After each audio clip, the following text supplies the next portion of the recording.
तो बाबा के वकील के बड़े बड़े दावे आपने देख लिए कि वो तो ऐसा कभी कहते ही नहीं है। उन्होंने कभी कोई दावा नहीं किया है, उन्होंने कभी कहा नहीं कि मेरे चरण छूने चाहिए, मेरे पैर छूने चाहिए। लेकिन थोड़ी देर पहले हमने आपको वो सारे वीडियो दिखाए जिनमें लोग उनके पैरों की धूल इकट्ठा कर रहे हैं, जिनमें लोग उनके चरण छू रहे हैं।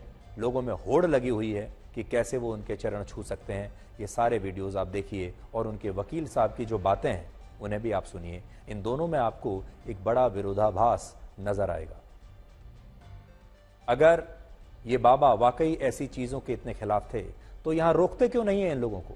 कहते क्यों नहीं है कि मेरे चरण मत छूइए, यहां से हट जाइए? मना करने के बजाय आशीर्वाद कैसे दे रहे हैं? ऐसा लगता है इन्हें बड़ा आनंद आ रहा है, ये एंजॉय कर रहे हैं। भगवान का एक स्टेटस जो इनके इन भक्तों ने दिया है उसका ये पूरा मजा उठा रहे हैं, पूरा आनंद इस स्टेटस का ले रहे हैं। जब एक मामूली इंसान को लोग भगवान की तरह पूजने लगते हैं तो सोचिए ऐसे व्यक्ति को भी कितना आनंद आने लगता है। हमारे देश में बाबा नारायण साकार जैसे और भी न जाने कितने नकली धर्मगुरु हैं जिन्होंने अपना एक पूरा इकोसिस्टम बनाया हुआ है, पूरा की पूरा एक संप्रदाय बनाया हुआ है, पूरी एक बड़ी संख्या में अपनी प्रजा बनाई हुई है जिसके वो राजा हैं, जिनके धर्म में अंदर ही अंदर, धर्म के अंदर ही एक अलग संप्रदाय होता है। और क्योंकि इस संप्रदाय में अलग अलग समूहों के बहुत सारे लोग इन धर्म गुरुओं से जुड़े हुए होते हैं, इसलिए नेता भी ऐसे धर्म गुरुओं को कभी हाथ नहीं लगाते। नेता भी, सरकारें भी इनसे दूर रहती हैं और बड़े बड़े नेता इन धर्म गुरुओं की शरण में आ जाते हैं, इनके साथ फोटो खिंचवाते हैं, इनके उद्घाटन समारोह में जाते हैं, क्योंकि नेताओं को इन धर्म गुरुओं के संप्रदायों के वोट चाहिए होते हैं। ये जो धर्म गुरु अपनी प्रजा बनाते हैं, जिनके ये राजा होते हैं, उस प्रजा का वोट हमारे देश में पार्टियों को चाहिए होता है, नेताओं को चाहिए होता है। इसलिए नेता इनके आश्रमों में जाते हैं, फोटो खिंचवाते हैं, वीडियो बनाते हैं, ताकि इनके संप्रदाय और इनकी प्रजा के जो लोग हैं वो देखें कि अमुक नेता और अमुक पार्टी हमारे राजा के साथ खड़ी है और फिर चुनाव में उनसे वोट लिया जा सके। इन नकली धर्मगुरुओं के पास हमारे देश के नेता जाते हैं चुनाव से पहले और कहते हैं कि आपकी प्रजा में जितने भी हजारों लाखों लोग हैं, आप उनसे कहिए कि वो हमें वोट दे दें। और इसी प्रकार से सरकारें इनके ऊपर कार्रवाई करने के बजाय इन्हें संरक्षण देने लगती हैं। और जिस दिन ऐसे धर्मगुरुओं के पाप का घड़ा भर जाता है, उस दिन ये अपने डेरे से और अपने संप्रदाय से खुद को बचाने के लिए दंगे करवाते हैं। और आपको याद होगा, हरियाणा में डेरा सच्चा सौदा के प्रमुख गुरमीत राम रहीम को जब बलात्कार के मामले में वर्ष 2017 में अदालत ने दोषी करार दिया था, तो हरियाणा में दंगे भड़क गए थे। 34 लोगों की जान चली गई थी इस दंगे में। इसी तरह वर्ष 2014 में जब हरियाणा पुलिस बाबा रामपाल को गिरफ्तार करने उसके आश्रम गई थी, तो आश्रम से पुलिस पर बाबा रामपाल के समर्थकों ने हथियारों से हमला कर दिया था। और इससे आप समझ सकते हैं कि खुद को भगवान बताने वाले ऐसे धर्मगुरु एक अलग संप्रदाय बनाकर उससे पैसा भी कमाते हैं, उससे संरक्षण भी लेते हैं और वक्त आने पर उस संप्रदाय का पूरा दुरुपयोग भी करते हैं, ताकि सरकारों पर और पुलिस पर पूरा दबाव डाला जा सके, उन्हें बताया जा सके कि हमें गिरफ्तार नहीं किया जा सकता। और ऐसा नहीं कि ये धर्मगुरु सिर्फ एक धर्म में है, इस तरह के धर्मगुरु आपको तमाम धर्मों में मिल जाएंगे, जो चमत्कार और अंधविश्वास में लोगों को फंसाकर उनका पूरा फायदा उठाते हैं और इतने अमीर बन जाते हैं कि एक सामान्य व्यक्ति अगर अपने पूरे जीवन दिन रात मेहनत करके भी काम करे तो उसे इन धर्मगुरुओं जितना अमीर बनने के लिए कई जन्म लेने पड़ेंगे। सिर्फ बात इतनी है कि जो धर्मगुरु होते हैं, नकली धर्मगुरु, यहां मैं असली धर्मगुरुओं की बात नहीं कर रहा, ये स्पष्ट कर दूं। आज भी हमारे देश में असली अच्छे धर्मगुरु हैं, लेकिन देखिए ये धर्मगुरु क्या क्या करते हैं।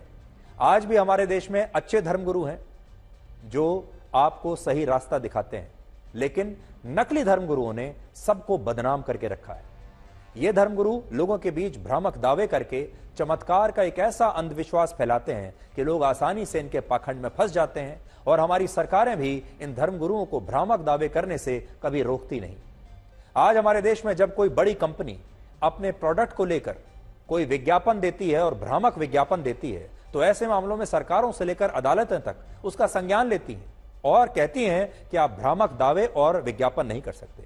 हाल ही में स्वामी रामदेव को कोरोनिल की दवाई के लिए सुप्रीम कोर्ट में माफी मांगनी पड़ी, क्योंकि उन्होंने कोरोनिल की दवाई को लेकर लोगों से गलत दावा किया था। उन्होंने कहा था कि मेरे पास कोरोनिल की दवाई है जिसे आप खाइए और आपका कोविड ठीक हो जाएगा, और यह दावा गलत निकला और सुप्रीम कोर्ट के सामने उन्हें माफी मांगनी पड़ी।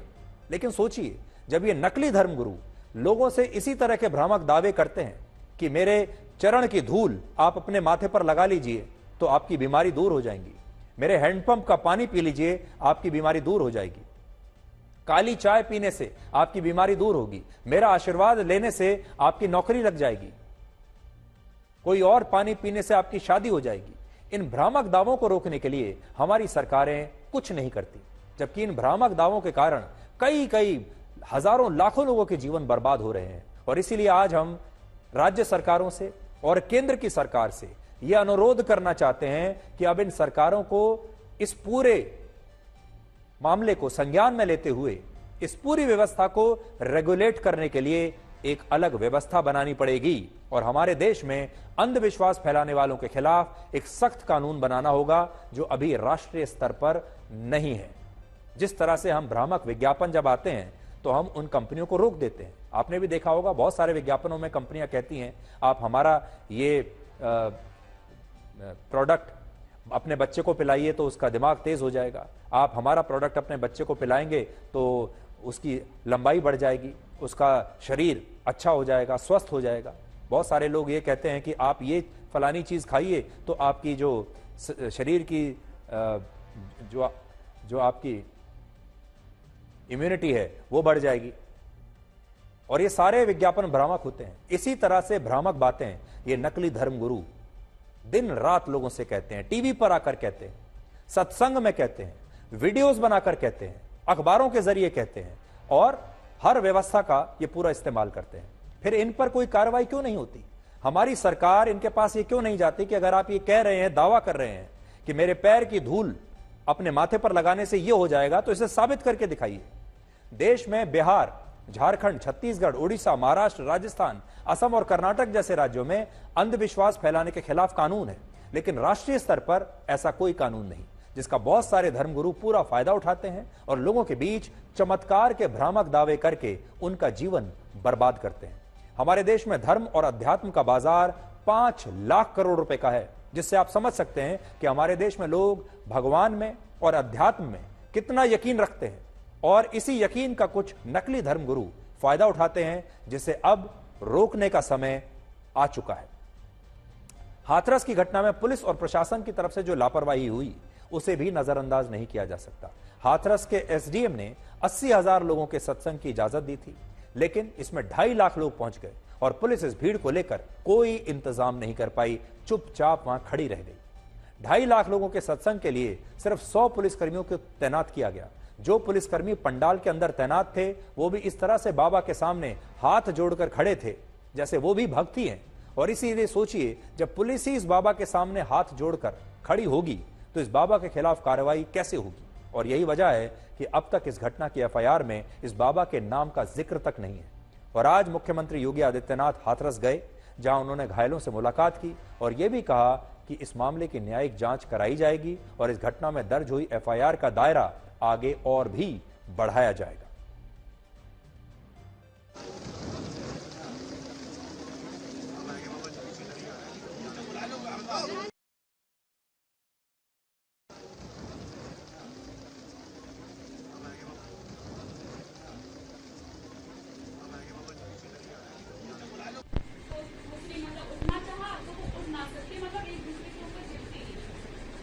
इस पूरे घटनाक्रम के लिए हम लोगों ने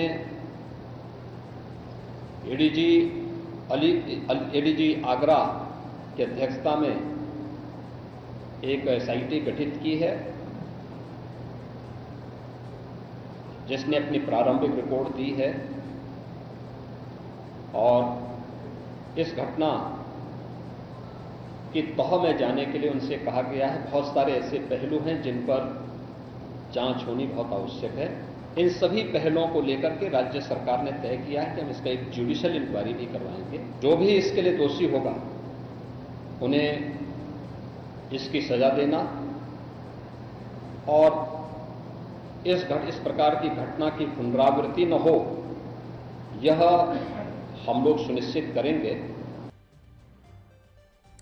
आखिर में हम आपसे बस इतना कहना चाहेंगे कि जो सही धर्मगुरु हैं वो आपको हमेशा धर्म का सही रास्ता दिखाएंगे और वो आपसे कभी नहीं कहेंगे कि वो आपके लिए कोई चमत्कार कर सकते हैं, वो आपके जीवन के लिए कोई शॉर्टकट लगा सकते हैं। वो कभी आपसे ये नहीं कहेंगे कि बिना परिश्रम किए आपको जीवन में फल मिल जाएगा। वो हमेशा आपसे यही कहेंगे कि तपस्या कीजिए, परिश्रम कीजिए, पुरुषार्थ कीजिए, एक साफ सुथरा जीवन बिताइए और बुरी चीजों से दूर रहिए, जो कि सबसे मुश्किल काम है। लेकिन बहुत सारे लोग इन नकली धर्मगुरुओं के पास जाते हैं क्योंकि उन्हें चमत्कार की उम्मीद होती है। बहुत सारे लोगों को लगता है बिना परिश्रम किए रातों रात उनका जीवन बदल जाए, वो अमीर बन जाए, बिना परिश्रम किए वो परीक्षा पास कर लेंगे, बिना इलाज कराए उनका शरीर में अगर कोई गंभीर बीमारी है वो रातों रात ठीक हो जाएगी। इसलिए पहली बात तो यह है, सही धर्मगुरु और नकली धर्मगुरु के बीच इस फर्क को समझने की कोशिश कीजिए। और अगर आप धर्मगुरु के पास जाएं तो धर्म के रास्ते पर चलने के लिए जाइए, ईश्वर को प्राप्त करने का रास्ता समझने के लिए जाइए। चमत्कार की उम्मीद में मत जाइए और किसी अंधविश्वास के चक्कर में कभी मत पड़िए। और सरकार से अब हम इतना कहना चाहेंगे कि अब बहुत ज्यादा होता जा रहा है। ये नकली धर्मगुरुओं की दुकानें अब हर शहर में लगने लगी हैं, हर गांव हर कस्बे में लगने लगी है। हर गांव गांव में आपको ऐसा कोई ना कोई चमत्कारी बाबा किसी भी धर्म का हो आपको मिल जाएगा। अब सरकार को, पुलिस को और प्रशासन को इन धर्मगुरुओं पर, नकली धर्मगुरुओं पर रेड करनी चाहिए, इन्हें पकड़ना चाहिए और इनसे पूछना चाहिए कि आप ये चमत्कार किस आधार पर दिखा रहे हैं और ये अंधविश्वास किस आधार पर फैला रहे हैं। इनके खिलाफ कानूनी कार्रवाई करने का समय अब आ चुका है।